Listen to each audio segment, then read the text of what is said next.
The first time I saw my death, it was grinning at me from Mr. Ellis's bathroom mirror. It was August 1963, and my husband David had been stationed at the naval base in Portsmouth for 3 months. I'd taken a room at the Grenville boarding house, the only lodging within walking distance that accepted women alone. Mr. Ellis, the proprietor, was a gaunt man in his 70s with papery skin and eyes like chips of dark glass. He moved through the hallways with barely a sound, appearing in doorways when you least expected him. He collected mirrors. Every wall in that house held at least one. Ornate Victorian pieces with tarnished gilt frames, Art Deco affairs with beveled edges, simple-looking glasses spotted with age.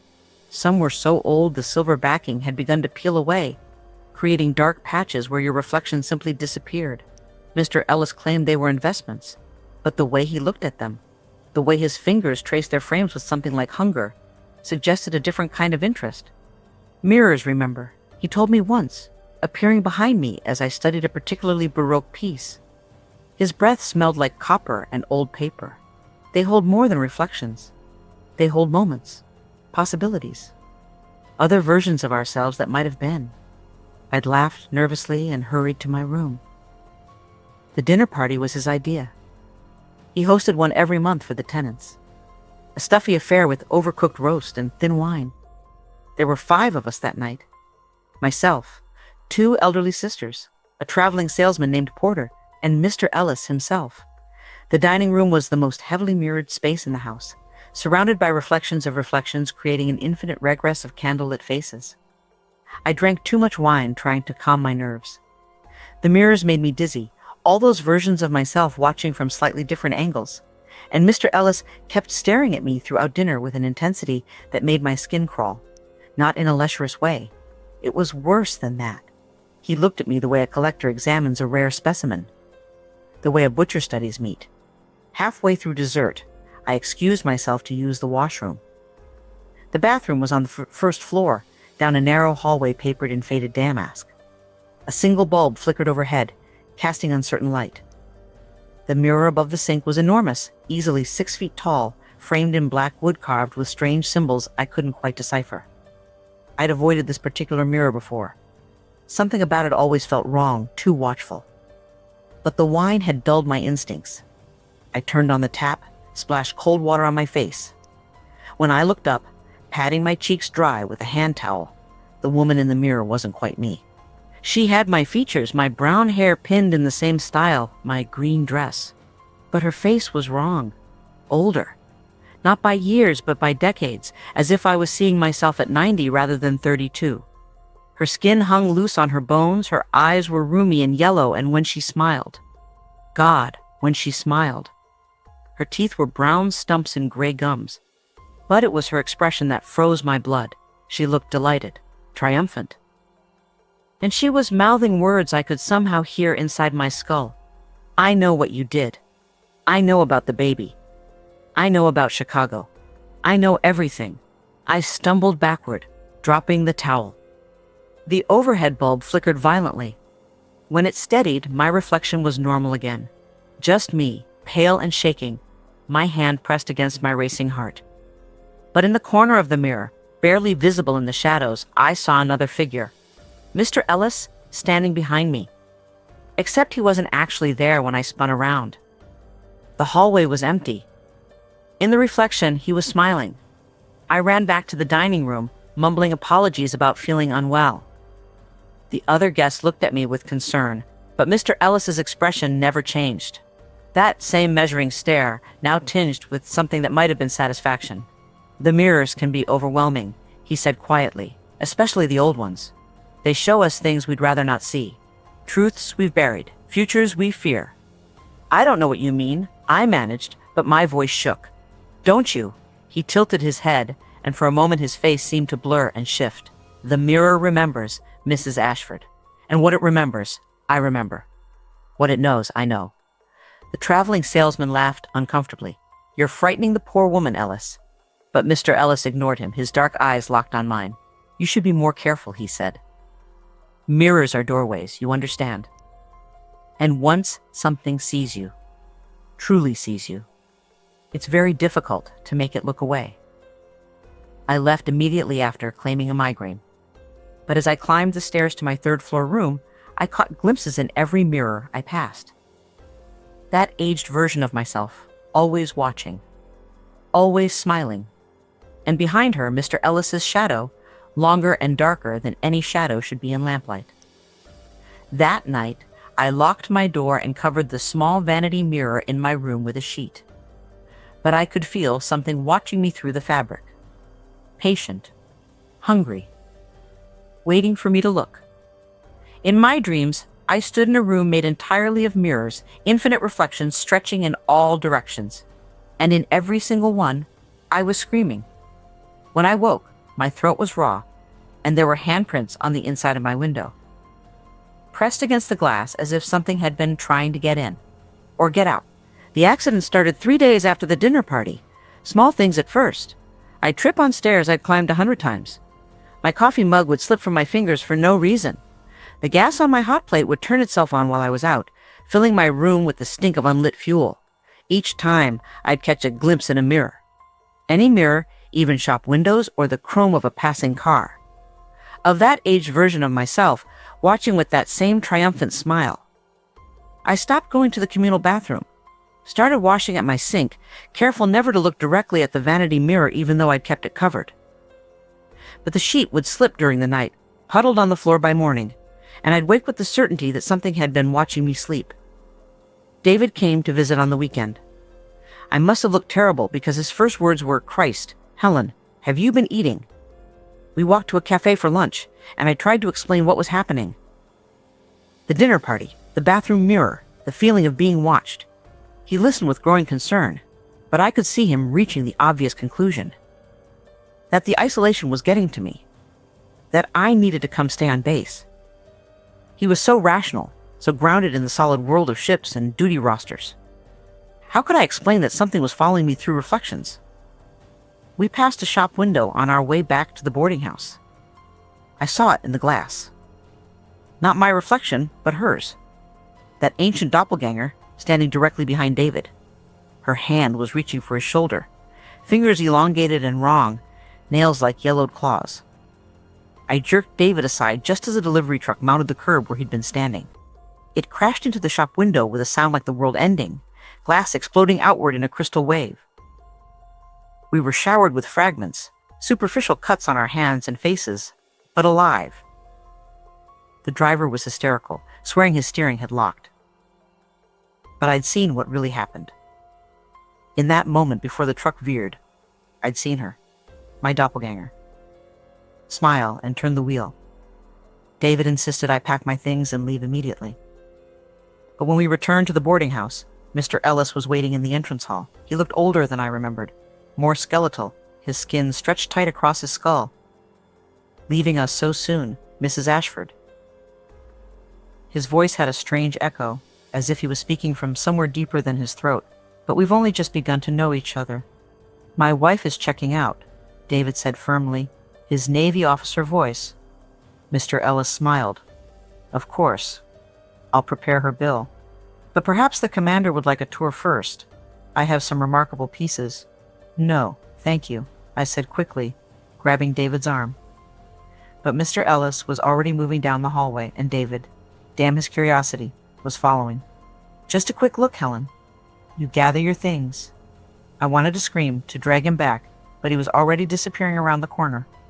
I ran upstairs to my room, throwing clothes into my suitcase with shaking hands. The covered mirror seemed to pulse in my peripheral vision, and the air in the room had grown cold despite the August heat. I needed to get out, needed to get David out. But when I turned to leave, Mr. Ellis was standing in my doorway, alone. "Where's my husband?" My voice came out thin and high. Admiring the collection, Mr. Ellis stepped into the room, and I backed away instinctively. "You know, Mrs. Ashford, you remind me so much of my late wife. The same coloring, the same delicate bone structure. She's been gone 15 years now, but I see her every day." He gestured at the covered mirror. "Would you like to see her too? Stay away from me. Oh, I'm not the one you should fear."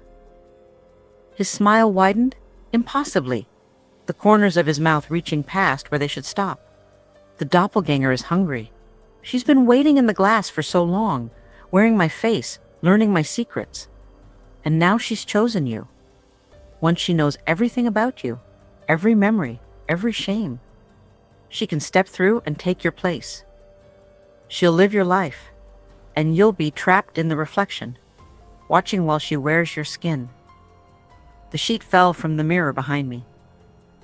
I saw her there, my aged self, but she was closer now, pressed against the glass from the inside. Her mouth moved, and I heard the words in my mind, almost ready. Almost time. Just need a few more secrets, and then we trade places. Why? Mr. Ellis's face flickered, and for a moment I saw what he really was. Something hollow, something used up, something that had been trapped and drained. Because I let her learn too much, he said, his voice suddenly desperate. Because I looked too long, and she learned to look back. Now I'm just the shell she wears during the day. At night she goes back into the mirrors and feeds on others, growing stronger, collecting more skins. The mirror behind me cracked with a sound like ice breaking. I bolted past Mr. Ellis, down the stairs, screaming for David. Found him standing in front of an enormous mirror in what must have been the master bedroom, his eyes glazed and distant. David. I shook him, but he didn't respond. His reflection was wrong. Older, withered, that same triumphant smile. David, please. Footsteps behind me. Mr. Ellis descending the stairs, but slower now, as if the thing wearing him was having trouble controlling the body. Too late, his voice echoed. She has him. She knows him. In 3 days, maybe 4, she'll step through and take him too. I grabbed a lamp from the bedside table and swung it at the mirror. The glass exploded. David gasped, stumbling backward, suddenly aware. And from the shattered mirror came a sound. Not quite a scream, not quite a laugh, but something between them that made my teeth ache and my vision blur. Run, I told David. We ran. Behind us, Mr. Ellis, or the thing wearing him, stood amid the broken glass and began to laugh. It was the sound of something very old and very patient, something that knew it had all the time in the world. Because even as we fled, I could see our reflections in every mirror we passed. And they were all smiling, waiting, knowing that we couldn't run from what lived in our own reflections. For 2 weeks after we fled, nothing happened. David secured emergency housing on the base, and I tried to convince myself it was over. That smashing the mirror had broken whatever connection the doppelganger had established. But I knew better. I felt her watching through every reflective surface. Windows, puddles, the curved chrome of the bathroom faucet. And the accidents continued. David nearly fell down a stairwell when the railing gave way. A kitchen fire started while I was cooking, flames erupting from nowhere. Our car's brakes failed on a country road, sending us into a ditch. Each time, just before disaster struck, I'd catch a glimpse. That aged version of myself, smiling in the nearest reflection. But it was David who worried me most. He'd grown quiet, distant, spending long hours staring at nothing. Sometimes I'd catch him looking at himself in mirrors with an expression I didn't recognize. Calculating, cold, hungry. When I asked if he was all right, he'd smile, but it wasn't his smile. The shape was wrong, the timing off. We have to go back, I told him one night. To the boarding house. We have to end this. He looked at me with those flat, dark eyes. Why would we do that, Helen? Because it's getting stronger. Because it's learned too much about us. I grabbed his hands. They were ice cold. David, please. I know you feel it too. For a moment, something flickered across his face. Fear. Real, genuine fear. My David, trapped behind his own eyes. Then it was gone, replaced by that stranger's smile. You're being paranoid, he said. But his voice cracked, and I knew part of him was still fighting. I went alone. The boarding house looked worse than I remembered, as if it had aged years in 2 weeks. The paint was peeling, shutters hung crooked, and the windows were dark except for one on the second floor where candlelight flickered. The front door swung open before I could knock. The entrance hall was empty, but the mirrors. God, there were so many mirrors now, covering every inch of wall, even parts of the ceiling. and in each one I saw her. My doppelganger, stronger now, more solid. Less like a reflection and more like a thing with weight and presence. Mrs. Ashford, Mr. Ellis's voice came from everywhere and nowhere. You came back. I found him in the dining room, sitting at the head of the long table. He looked like a corpse someone had propped in a chair, skin gray and papery, eyes sunken, barely breathing. Across from him sat another figure, an old man who looked exactly like him, but vital, healthy, smiling. Do you understand now? The healthy Mr. Ellis said. This is what remains when she's done. The husk. The echo. I've been trapped in the mirrors for 15 years while she wears my life. And soon your husband will join me. How do I stop her? You can't, the real Mr. Ellis said from the mirrors. Once she knows you, the door is open. She'll step through when she's ready. Unless what? Unless you destroy the master mirror before she's finished learning. The one in my bedroom. The first mirror I ever bought. The one where she was born. It holds the original connection. Break it, and all the others become just glass again. I ran for the stairs. Behind me, the thing wearing Mr. Ellis's empty body began to laugh. Too late, it whispered. Already too late. The bedroom door was locked. I threw my shoulder against it, once, twice, feeling something give. The room beyond was thick with shadows, lit only by dozens of candles arranged around the master mirror, an enormous gilt monstrosity that covered the entire far wall. And in the mirror, I saw them all. The real Mr. Ellis, trapped and desperate.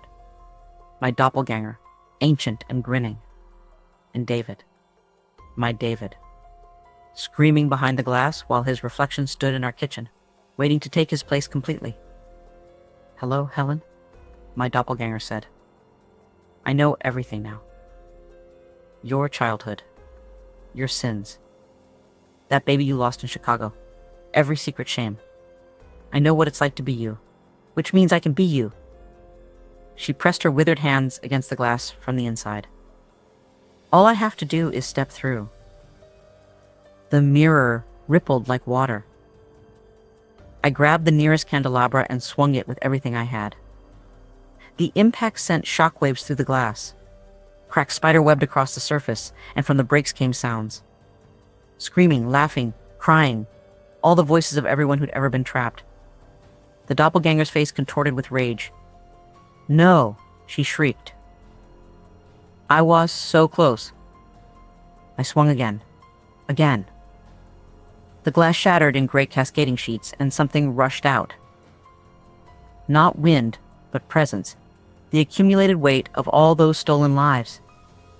It hit me like a wave, and suddenly I was seeing my future. The one the doppelganger had planned, her wearing my face, living my life while I screamed from inside every mirror.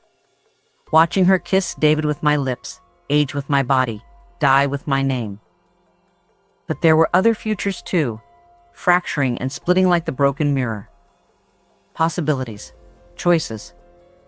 I seized a shard of glass, jagged and bright, and held it up to where my doppelganger's face had been. Her eyes, ancient and terrible, stared back. You can't exist without a whole mirror, I realized. You need the complete reflection. Without it, you're just fragments. Clever girl, she hissed. But you'll never destroy them all. And I'm patient. Eventually you'll let your guard down. Eventually you'll look too long. And I'll be waiting. The bedroom began to groan and shake. The walls buckled. Other mirrors throughout the house were shattering, releasing whatever had been trapped inside. The boarding house was collapsing. I ran. Down the stairs as the ceiling cracked above me. Through the entrance hall as mirrors exploded off the walls. Out the front door as the entire structure began to fold in on itself. I collapsed on the street outside, gasping, covered in cuts. Behind me, the Grenville boarding house imploded, floor folding onto floor. When the dust settled, there was nothing left but rubble and broken glass, winking in the moonlight. Mr. Ellis they found 3 days later, wandering in the ruins. Catatonic. His mind gone. He died in hospital 2 weeks later without speaking a word. David came home the day after. Really came home. I saw it in his eyes. My husband, fully present, the stranger gone. He held me while I cried and didn't ask for explanations. The accidents stopped. The watching feeling faded. But sometimes, late at night, I still hear her voice. I'm patient. So patient. I'm 87 now, and I still cover every mirror in my house after sunset. David passed 15 years ago, peacefully, thank God, in his sleep. My children think I'm eccentric, the way I insist on blackout curtains, the way I refuse to own anything with a reflective surface. They don't know about the boarding house, about Mr. Ellis, about the thing that lived in his mirrors and learned to wear human faces. I told myself I'd escaped, that smashing the master mirror had broken the connection forever. And for decades, I believed it. I lived my life, raised my children, grew old with David, and the doppelganger became just another nightmare from my youth. But 3 months ago, something changed. I was washing dishes at my daughter's house, her kitchen window dark with evening, when I saw it in the reflection. Not my current face. The lined, spotted skin of an old woman, but that other face. The one from Mr. Ellis's bathroom mirror 60 years ago. Ancient. Withered. Smiling. And I realized I'd been wrong about what I saw that night. That hadn't been my doppelganger showing me what she would become. That had been her showing me what I would become. The face I'm wearing now. She'd been waiting for me to age into the reflection she'd chosen. Waiting for me to become the perfect vessel. Because now, when I look in the mirror, I don't know which face is real anymore. The accidents have started again. My neighbor, Mrs. Chen, slipped on her stairs yesterday, broke her hip. She'd been standing next to me when it happened. The teenage boy who mows my lawn nearly cut his foot off when the mower suddenly reversed.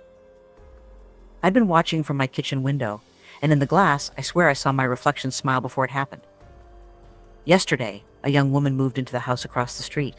A drifter, she said. No family, traveling for work. She looked so lonely sitting on her step, smoking cigarettes and staring at nothing.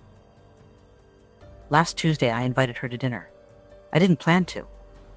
The words just came out of my mouth like they belonged to someone else. And when she accepted, I felt something inside me shift. A satisfaction that wasn't quite my own. I spent all day preparing, setting the table for 2.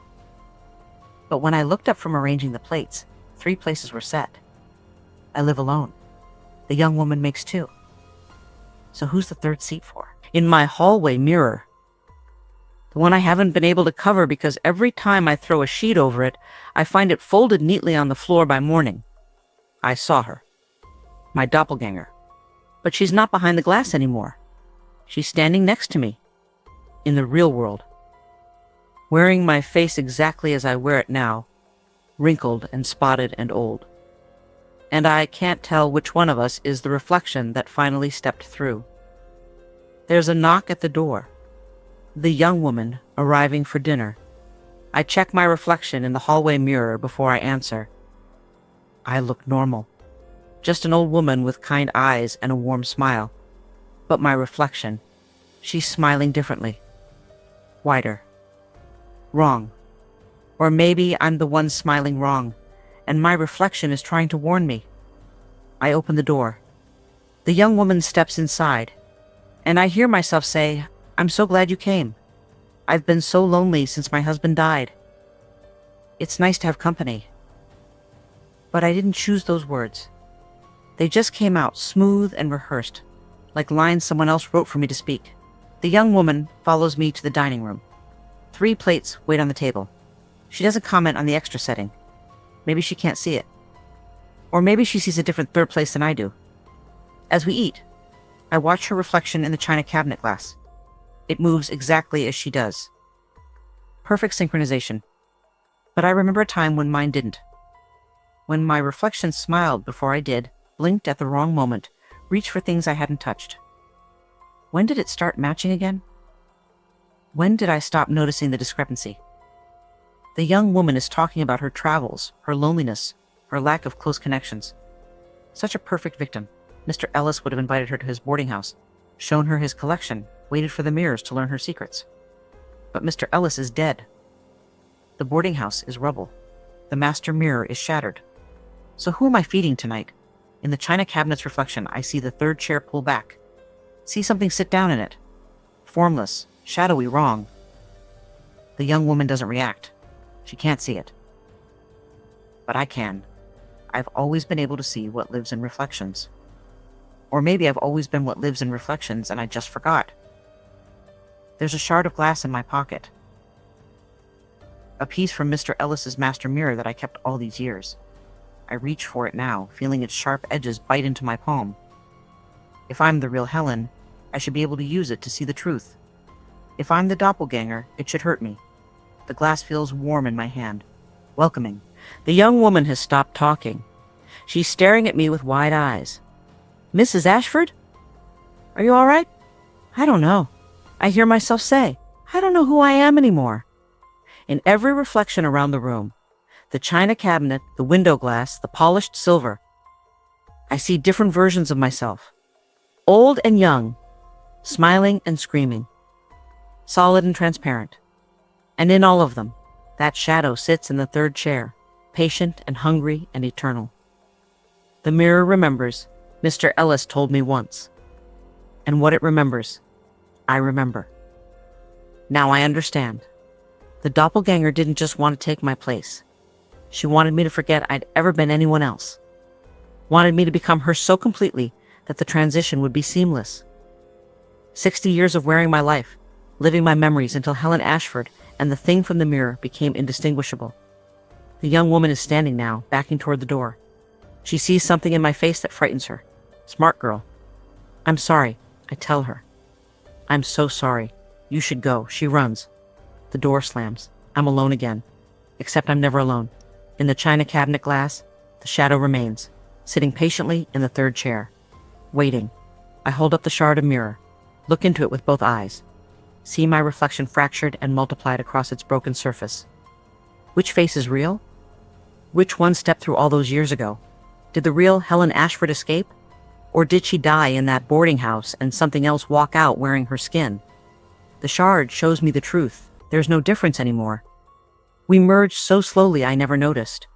The doppelganger didn't replace me. She became me. My memories, her hunger.